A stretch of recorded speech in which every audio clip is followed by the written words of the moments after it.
This is Pixie doing another video, loving life, doing all these wonderful things. I'm in a good mood. I've done a bit of cheating on my Omad today actually. I did last night. I had this bottle of Fentimans Coke, and it's a botanical Coke, so it's kind of like brewed differently. It's not necessarily any healthier, it's just more natural. But then again, reading the label, it looks like they're starting to put more calories and some weird things into it. Quite exactly where it wants to be.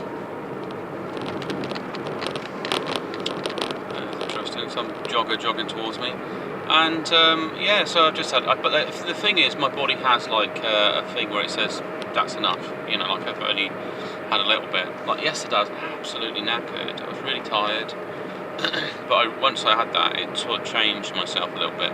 It's really switching over. I mean, still feel like I was burning calories. It's what I've pulled away from is dependency on it, and attachment to sugar is really what you want to do. And attachment is addiction as well, because you need something needs a sort of co-supportive relationship. Yeah, it's like a codependency, like relying on something in order to function. And that's another thing as well. I've talked about some emotional attachments, and when you pull away from food a bit, then you pull away from the emotional attachments you get around food, and they're linked to certain memories or emotional states. You know, like people get stressed and they eat. It's their brain's kind of recording that stuff. So what happens is, when you get hungry, you start relating to the stress you had before, because that's a trigger. And a deeper part of your mind might know that in order to manage stress, you need to increase your energy levels. You need to have sugars, and then we can release sort of endorphins, and you get your dopamine high, and you'll get released from your stress for a little bit. And it's only short term. I mean, it's a bit like the same reason why sometimes when men are stressed, they become more sexually active as well, because they've got these certain stress hormones, and they know that they can release that. And I guess maybe the act of having sex or leading up to it generates a certain stress which is released. It's in the psychosomatics of libido, which is probably covered by Wilhelm Reich, and he has a long sort of history in these things when he was alive, but he's not anymore. And yeah, so psychosomatics, sexuality, and sexual biology as well, I guess. It's and then also spiritual sexuality. It's all sort of interlinked. It's not just the physical act of sex. It's the interaction of energy. You know, you can have a spiritual sexual act with someone. You could just cuddle them. Cuddling is you're sharing energy, and sort of atomic space, because if you're a field of energy that can spread out quite far, you're like a flame basically. You put two flames together, and they can interact at certain levels. It's where you can also form spiritual attachments as well, because they might bring in something you were looking for frequency wise, and you find attachment. It might feel calm in the present, it might feel some sort of intellectual connection, all sorts of things. So that's one element. And yeah, so I did a little bit of cheating on my Omad, because I got to the point where I can, because the weight's dropped down, so I can pull a little bit. I'm not overeating on the calories though. There we go. And it's not. So I've a little bit calorie restricted, but I'm working with the body. What does the body want? I'm trying to figure out how it feels. I eat some food, I'm feeling full up, and then right, there we go. And then I'm not feeling hungry later on. Just I felt tired. It's just the tiredness. Normally in the wild, I would have just gone to sleep if I was just hunting foods and stuff. because I wouldn't have any bloody things. What are going in these hills? It's picking above at the speed limit. I don't want to.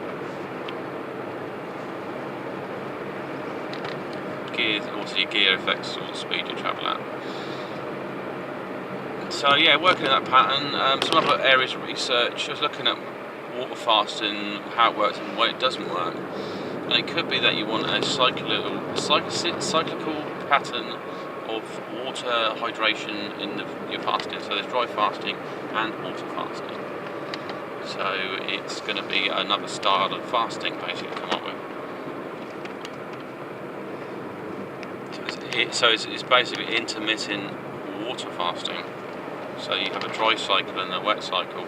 Because people are complaining about this. I mean, someone said his kidneys were wrecked by water fasting because he's drinking too much bloody water. You know, you're not supposed to try to turn yourself into a fish. Why didn't you just listen to his body? There's obviously something wrong with a person who can't listen to their body. It's like when you fill up, you don't keep stuffing food down your throat. If there's something wrong with his kidneys in the first place, they can't handle the work. He should have realised that. If you get back pains and stuff, you stop.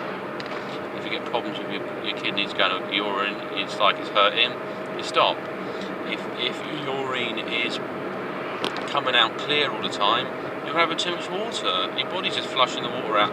It doesn't have any other interest in that. So you kind of got to work with what you got. It doesn't, you know. I just read that, and the last thing I want to do is idiots trying to clamp down on it, and you know there'll be pressure from bloody YouTube onto YouTube saying you can't have things that are advising things unless they've gone through the FDA and all this stuff. Leave us alone. We can make our own decisions. Blimey, it's okay to take weird drugs that make money. Anything that makes money is fine. That can damage your health, that's fine. But if it doesn't make money, or it potentially has good benefits to it, then it seems to flip side it. They say, oh, that's bad practice and stuff like that, which you don't want. So anyway, yeah, so that might be my experiment. And it might mean I could do some other things. So this morning I finished off this vitamin Coke. I had a bit, and then I thought, well, I had a bit more before I go to yoga. I could have just not eaten anything if I wanted to. I decided I don't have to do that. It doesn't have to be so religious. I'm not trying to punish myself. I want my body to say, I love it. That's what I want my body to say, yes, I love it. It likes Omad already, so I only have a nomad sort of diet. So today, I might do is just have certain drinks. I may allow for tea, I may allow for coffee, but I might just be like a big bottle of water. And so how it works is that normally when you would eat, you're eating water instead. Because water and food are digested when it goes into your body. The body doesn't discriminate against them. It may process them slightly different. It extracts one, and you get water out of your food, and it's extracted. You're just giving it one source. So in essence, you might be on a diet when you're water fasting, purely water fasting all the time. It's a type of diet. It's a calorie restricted ingestion. And that's what's happening. You're not getting any. If it's just water you're having, if you're doing smoothies and other things, then it's a bit different. But there's areas of research there. You know, as you get a grip on your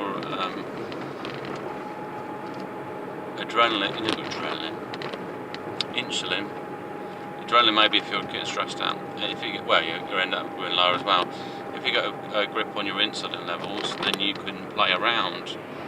But you probably don't want to do is get into a habit of blasting it with sugars and stuff.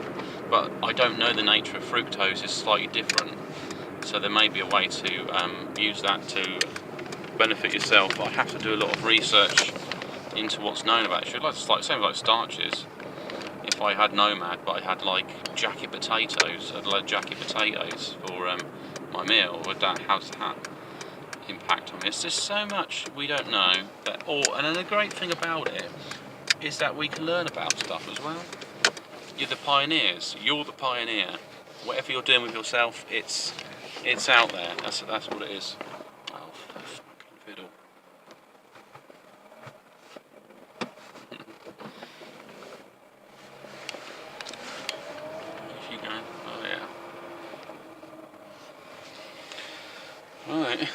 time for yoga. So I'm doing my yoga rituals. Yoga.